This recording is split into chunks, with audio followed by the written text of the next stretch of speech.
Bismillahirrahmanirrahim. Assalamualaikum warahmatullahi wabarakatuh. Halo semuanya, jumpa lagi bersama saya Yazid Fahmi di Abarsal Channel. Pada kesempatan kali ini, izin untuk menyampaikan sebuah video informasi terkait tugas tambahan yang diakui sebagai beban mengajar di Dapodik. Tapi sebelum itu, bagi Bapak dan Ibu sekalian yang belum melakukan subscribe di Abarsal Channel, silakan terlebih dahulu tekan tombol merah atau subscribe dan jangan lupa untuk menyalakan lonceng notifikasinya agar nantinya Bapak dan Ibu sekalian bisa mendapatkan notifikasi jika ada video yang baru diunggah di Abarsal Channel. Terima kasih atas subscribe yang Bapak dan Ibu berikan. Langsung saja. Mengenai tugas tambahan adalah tugas yang dibebankan kepada seorang guru agar nantinya bisa dihargai sebagai beban mengajar. Umumnya, beban mengajar ini dikhususkan untuk guru yang berstatus sebagai penerima tunjangan profesi guru atau TPG atau juga mendapatkan tunjangan sertifikasi namun kurang dalam beban mengajar 24 jam. Di mana tentunya Bapak dan Ibu sekalian sudah mengetahui bahwa guru yang bersertifikat bisa mendapatkan tunjangan profesi tersebut apabila telah memenuhi beban mengajar sebanyak 24 jam pelajaran. Namun ada beberapa hal yang membuat beberapa guru tersebut kurang mendapatkan beban mengajar tersebut. Oleh sebabnya, Bapak dan Ibu sekalian bisa menambahkan tugas tambahan agar nantinya bisa dihargai sebagai pelengkap 24 jam guru tersebut mengajar. Dalam hal ini saya juga telah merangkum setidaknya ada 6 tugas tambahan yang bisa ditambahkan agar Bapak dan Ibu sekalian bisa melengkapi tugas tambahan yang beban mengajar setara dengan 24 jam tersebut. Oke, langsung saja di sini saya sudah merangkum setidaknya ada 2 hal atau 2 bagian tugas tambahan yang bisa kita bahas atau kita tambahkan. Yang pertama itu adalah tugas tambahan yang benar-benar telah digunakan dan diakui sebagai tugas tambahan. Dan yang kedua itu masih diragukan apakah nantinya bisa valid atau tidak. Karena ini biasanya validnya itu belakangan. Dan itu pun tidak ada tulisan pasti atau tertulis, surat tertulis yang menyatakan bahwa 2 tugas tambahan tersebut bisa dihargai sebagai tugas tambahan mengajar oleh guru tersebut. Oke, langsung kita bahas 4 yang pertama. Yang pertama itu adalah wakil kepala sekolah, di mana wakil kepala sekolah ini nantinya dihargai setara dengan 12 JP atau jam pelajaran. Jadi Bapak dan Ibu sekalian tinggal menambah 12 jam pelajaran lagi yang harus Bapak Ibu sekalian masuk ke dalam kelas atau ampu, sebagai tentunya harus linear dengan ijazah atau juga mata pelajaran sertifikasi Bapak dan Ibu sekalian. Itu wakil kepala sekolah. Adapun untuk aturan wakil kepala sekolah tersebut, apabila sekolah Bapak dan Ibu sekalian nantinya memiliki 3 sampai 9 rombongan belajar, Bapak dan Ibu sekalian bisa menambahkan 1 orang wakil kepala sekolah di sekolah tersebut.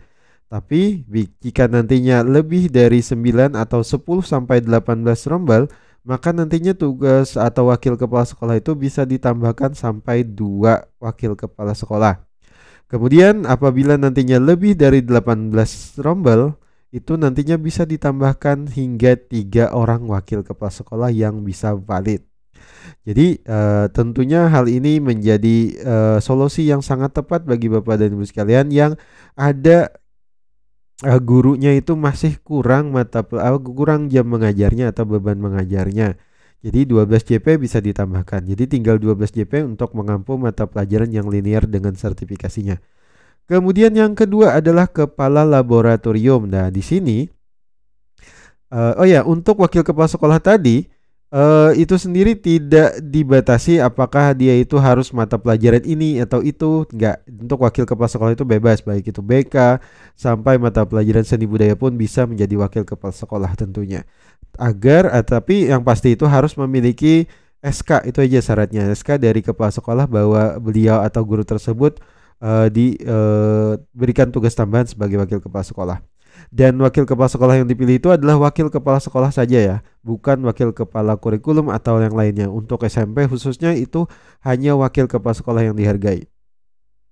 Kemudian yang kedua adalah kepala laboratorium. Ingat, kepala laboratorium bukan laboran. Jadi ini supaya jangan miskonsepsi. Jadi kepala laboratorium. Biasanya adapun laboratorium yang dimaksud ini adalah laboratorium IPA, bukan laboratorium untuk perpustakaan atau yang lainnya. Tetapi dalam hal ini ternyata dalam inputnya memang tidak ada peraturan resmi. Memang secara logis itu adalah guru mata pelajaran yang mengampu mata pelajaran IPA.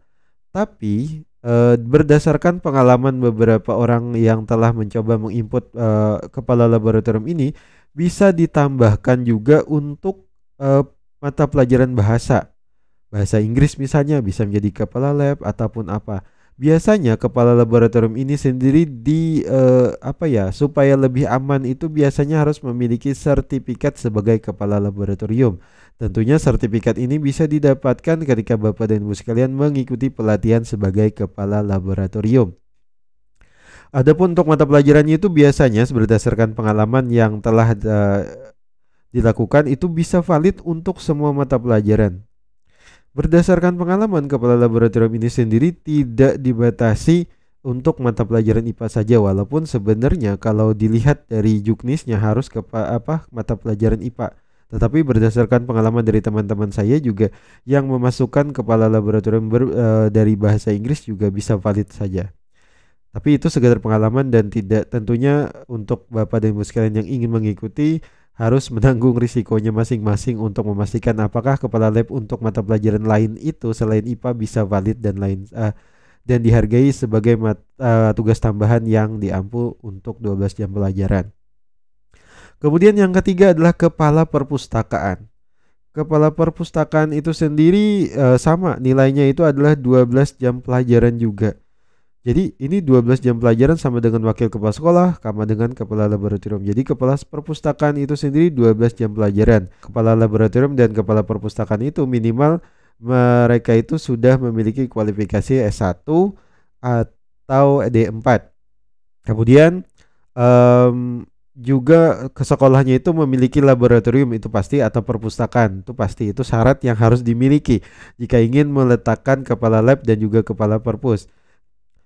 Dan selanjutnya memiliki SK dari kepala sekolah untuk sebagai kepala laboratorium atau kepala perpustakaan. Penting SK ya. SK itu penunjukan bahwa beliau atau GTK tersebut ditunjuk sebagai kepala lab atau juga kepala perpustakaan.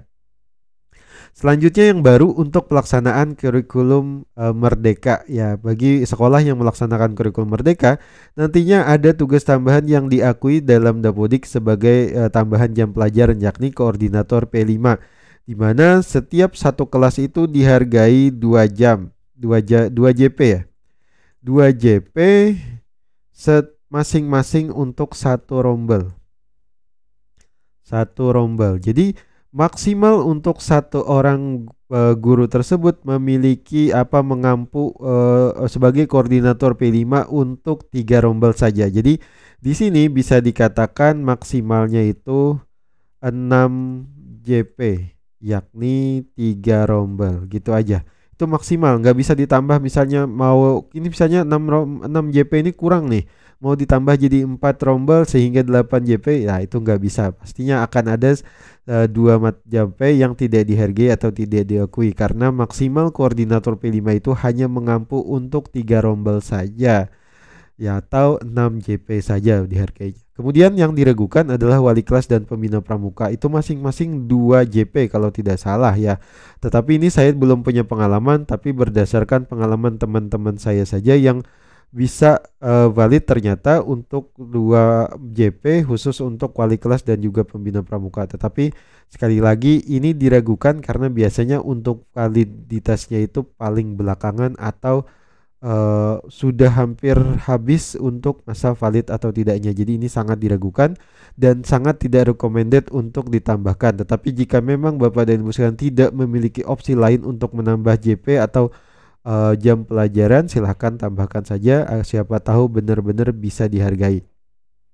Tetapi yang pasti jika Bapak dan Ibu sekalian bekerja di sekolah yang minim kelasnya, atau nantinya misalnya dalam satu sekolah tersebut hanya memiliki 4 rombel dan itu tidak cocok atau tidak pas untuk Bapak dan Ibu sekalian memiliki 24 jam pelajaran, atau dalam kondisi tersebut Bapak dan Ibu sekalian tidak memiliki kondisi yang tepat untuk mendapatkan 24 jam pelajaran, karena misalnya 4 jam pelajaran sementara Bapak dan Ibu sekalian mengampu 3 jam pelajaran saja, 3 kali 4 kan cuma 12 jam pelajaran. Nah ini asal Bapak dan Ibu sekalian hanya satu orang atau satu orang guru tersebut di sekolah tersebut, maka nantinya akan valid 24 jam. Itu yang saya tahu belakangan ini. Mungkin demikian saja. Jika masih ada hal yang kurang jelas, silahkan ditanyakan oleh Bapak dan Ibu sekalian di kolom komentar. Dan terakhir, semoga ini bermanfaat tentunya. Dan jangan lupa like jika Bapak dan Ibu suka dengan video ini. Dislike aja kalau tidak suka. Dan jangan lupa subscribe dan share video ini ke teman-teman Bapak dan Ibu sekalian agar semuanya bisa mendapatkan manfaat dari video ini. Terima kasih. Assalamualaikum warahmatullahi wabarakatuh.